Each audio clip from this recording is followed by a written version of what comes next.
Bismillahirrahmanirrahim. Assalamualaikum warahmatullahi wabarakatuh. Kembali lagi dengan channel Friska Geografi, channel yang membahas materi-materi yang berkaitan dengan disiplin ilmu geografi.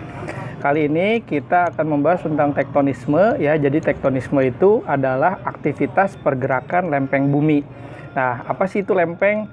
Nah, kita analogikan ya seperti dengan telur yang memiliki beberapa lapisan. Ada lapisan yang berwarna kuning, putih, dan juga cangkangnya ya di bagian yang paling luar. Sama dengan bumi kita ya, terdiri dari beberapa lapisan, ada lapisan inti, ada lapisan mantel, dan juga ada lapisan kerak bumi ya. Nah, kerak bumi ya itu sama dengan seperti cangkang telur, jadi bagian yang paling luar tetapi juga bagian yang paling keras ya. Nah, sekarang bayangkan kerak telurnya itu retak ya, pecah menjadi beberapa bagian. Nah, pecahan dari kerak bumi ya itu yang disebut dengan lempeng. Nah, ketika lempeng itu bergerak itu disebut dengan aktivitas tektonisme ya. Nah, aktivitas tektonisme atau pergerakan lempeng ini ya pada dasarnya ada 3 gerakan.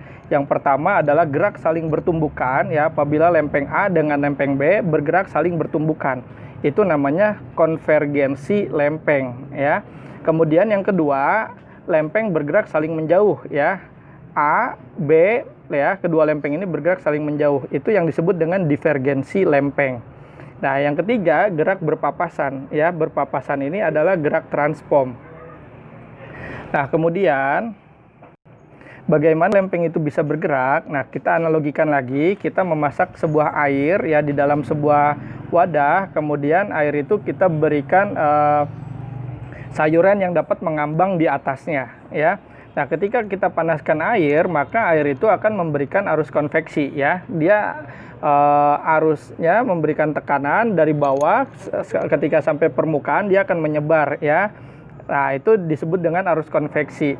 Nah, bumi kita ya di dalamnya, karena inti bumi kita itu berisi cairan silikat pijar ya yang sangat panas, yaitu magma. Nah, sehingga dia menghasilkan tekanan yang sangat besar ya sampai ke permukaan. Nah, ketika tekanan yang dihasilkan oleh magma itu sampai ke permukaan ya, sehingga mengakibatkan adanya pergerakan lempeng ya. Nah, kita coba perhatikan ya. Lempeng B dan C itu bergeraknya karena kita diberikan tekanan ya, sehingga dia bergeraknya saling menjauh. Maka tercipta gerakan divergensi lempeng ya. Nah, A ya, posisi lempeng B dia akan bergerak menuju ke A, sehingga akan terciptanya sebuah tumbukan lempeng atau konvergensi lempeng. Nah, kalau yang transform itu berpapasan ya, sejajar. Nah, kemudian tektonisme itu akan menghasilkan 2 jenis gerakan. Yang pertama epirogenesa, yang kedua itu adalah orogenesa. Kalau epirogenesa itu adalah gerakan lempeng meliputi wilayah yang luas ya, dan cenderung waktu yang cepat. Nah, epirogenesa ini dibedakan menjadi 2, ada epirogenesa positif dan ada epirogenesa negatif. Kalau epirogenesa positif ya itu adalah gerak turunnya daratan, seolah-olah air laut itu naik. Nah, coba kalian perhatikan gambar yang kiri dengan yang kanan, itu posisi airnya seimbang ya. Nah, tapi posisi air dengan ya seimbang ya antara yang kiri dan yang kanan. Nah, ketika daratannya itu turun ya, maka air lautnya itu seolah-olah naik ya. Nah, itu yang disebut dengan epirogenesa positif. Kemudian yang kedua ada gerak epirogenesa negatif, yaitu gerak naiknya daratan seolah-olah air lautnya itu menjadi turun ya. Coba kalian perhatikan lagi gambar yang kiri dengan yang kanan ya. Itu posisi airnya itu sama ya, sejajar.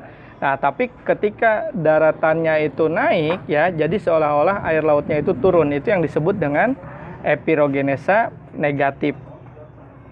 Kemudian yang kedua ya, ada yang disebut dengan orogenesa. Kalau orogenesa itu adalah gerakan lempeng meliputi wilayah yang lebih sempit ya, lebih terbatas, lebih kecil, tetapi waktunya cenderung lebih cepat ya. Itu yang disebut dengan orogenesa. Nah, orogenesa itu akan menghasilkan bentukan berupa lipatan dan patahan. Kalau Bapak analogikan ya, lipatan itu, nah ketika ada kertas diberikan tekanan ke tengah ya, yang kanan bergerak ke kiri, diberikan tekanan ke kiri, dan yang kiri berikan tekanan ke kanan. Maka kertas ini ya akan menghasilkan sebuah lipatan. Nah, lipatan ini dipengaruhi oleh elastisitas dari litosfer ya. Kalau elastisitasnya tinggi, maka dia akan menghasilkan sebuah lipatan. Nah, kemudian puncak dari lipatan ya, puncak dari lipatan itu disebut dengan antiklin, puncak lipatan. Sedangkan lembah dari lipatan itu disebut dengan sinklin. Kalau puncakannya ya, puncakan lipatannya itu lebih dari 1, antiklinnya lebih dari 1 disebut dengan antiklinorium. Sedangkan kalau lembahnya lebih dari 1, dia disebut dengan sinklinorium ya. Jadi paham sekarang bedanya antara sinklin dan antiklin, antara sinklinorium dengan antiklinorium. Kemudian ya, gerak orogenesa menghasilkan bentukan yaitu patahan ya. Jadi kalau elastisitasnya rendah ya, dia akan menghasilkan patahan. Kalau elastisitasnya tinggi, lipatan. Kalau elastisitasnya rendah, maka dia akan tercipta patahan ya. Kemudian ada yang tinggi dan ada yang turun karena dia tercipta patahan ya. Nah, itu disebut dengan, kalau puncak dari patahan itu disebut dengan horst ya, dan lembah dari patahan itu disebut dengan graben atau sleng.